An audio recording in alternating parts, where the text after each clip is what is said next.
In 2024, I hiked over 400 miles across beautiful landscapes in Alaska, Canada, Washington, and Australia.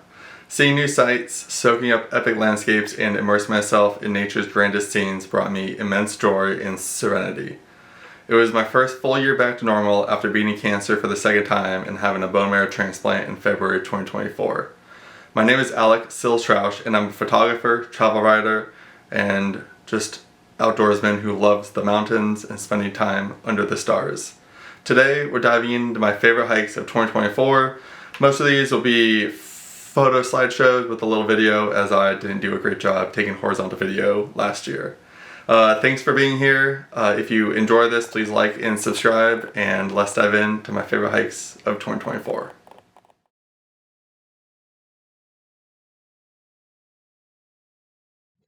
Number 10 is the Pinnacle Glacier Tarn in Mount Rainier National Park. For years, I've seen the stunning reflection of Mount Rainier from the Pinnacle Glacier Tarn. I just wasn't exactly sure how to get there. After a decent amount of research, I finally found the route, sort of, and made my way up there for a stellar evening in Mount Rainier. The trail is not exactly easy to hike to or to follow, and I was breathing incredibly hard at some points, but I finally made it. And it was just as stunning and picturesque as it looked in photos. After a quick break, I went into complete photo mode and had a blast running around the lake, snapping photos and staring up at the tallest volcano in Washington. The reflection with Rainier above was simply amazing. After everyone else left, I hung out at the top, watching the sunset and enjoying the quiet and peacefulness of the mountains. At number 9, we are heading across the Pacific. This is the only non-North American hike to make this list. As one of the tallest mountains in Freycinet National Park in Tasmania, Mount Amos sits above the famous Wineglass Bay and highlights the true beauty of this area. The trail is almost entirely on rock, making it a somewhat tricky hike to follow and complete. If it's wet, definitely don't attempt. Thankfully, there are plenty of arrows that help you reach the top, and once you do, you'll have almost 360-degree views of the national park, the coastline, and nearby Coles Bay. At only 4-ish miles, this is a perfect sunrise or sunset hike and allows you to do plenty of other activities in the area.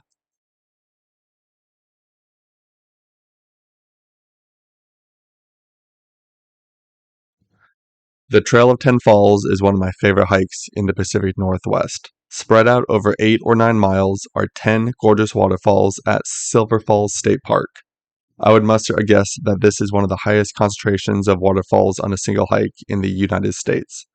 Many people hike this trail clockwise, but we decided to go counterclockwise and hit the most popular South Falls at the end when the crowds had thinned.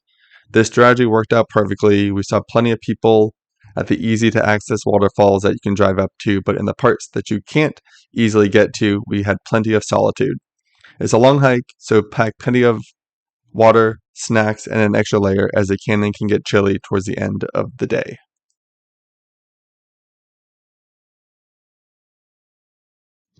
For number 7, we're heading north to our neighbors in Canada.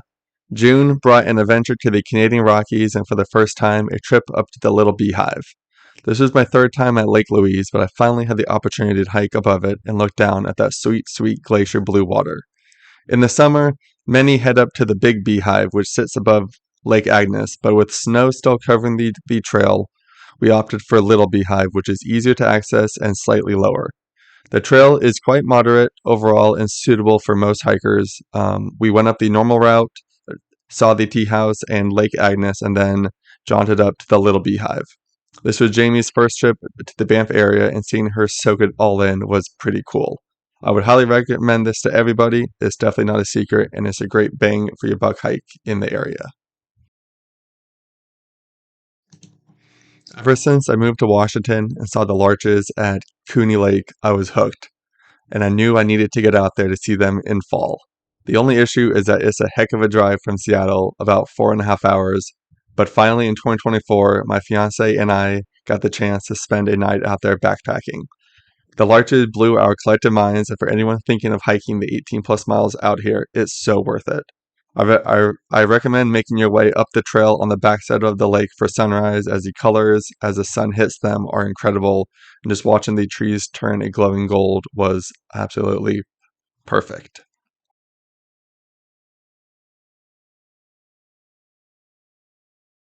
At number 5 is Grand Park in Mount Rainier. The one area of Mount Rainier that I hadn't explored yet was Grand Park. That finally ended in July of 2024 when some friends and I headed out into this beautiful meadow. While I'd seen photos of the size of Mount Rainier from this section, being there really shows how massive this mountain is. With no mountains to block the full size of Mount Rainier, you are absolutely awestruck at the size of the volcano. Plus, we timed it perfectly for wildflowers, which was the icing on the cake. Overall, it's about an 8-mile hike with 1,500 feet of gain, and if you can handle the mileage, it's good for everybody. In 2024, I climbed my first volcano. I joined a 3-day trek up Mount Baker's Easton Glacier, which is on the south side, which was my first true mountaineering experience on a glacier. Our first day was a pretty casual 4-mile hike to base camp. Day 2 was a 12-ish hour trek to the summit with over 4,000 feet of gain, and then day 3 we packed up and headed out in a light rain. Getting to see the North Cascades from a new vantage point was super cool, and getting my feet wet, literally, for mountaineering is something that will benefit me for years to come. If you're looking to push your skills on the mountain, I highly recommend Mount Baker as a great intro to mountaineering.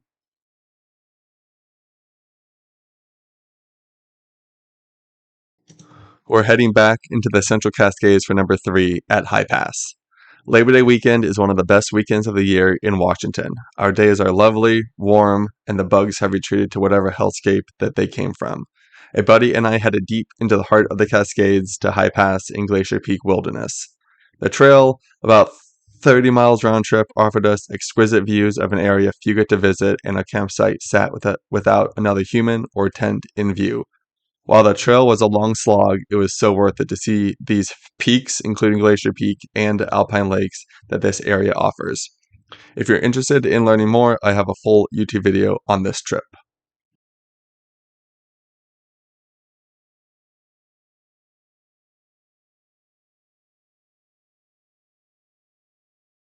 We're heading back to Canada for number 2. This one is Sorel Ridge in Kananaskis Country in the Canadian Rockies. With fresh snow on the trees and peaks, we started a hike to Sorel Ridge, not knowing just how magnificent it would be. The first part is a steady ascent to beautiful Rawson Lake, and shortly after a half circle around the lake, the climb steepens with 1,000 feet of gain over the next half mile. But dang, once you hit the ridge and look over to upper and lower Kananaskis lakes, it was pure bliss. My group was the only ones up there putting their first prints in the fresh snow. I was enamored by the jagged peaks, endless views, and the beautiful sights wherever I turned my head. While it might only be number 2 for my favorite hikes, I think it offered the best views of them all.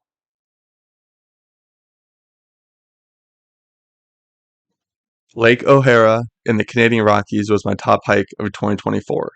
On our last full day, I convinced my friends to hike an approximately 22 miles round trip to Lake O'Hara, up and around an amended Alpine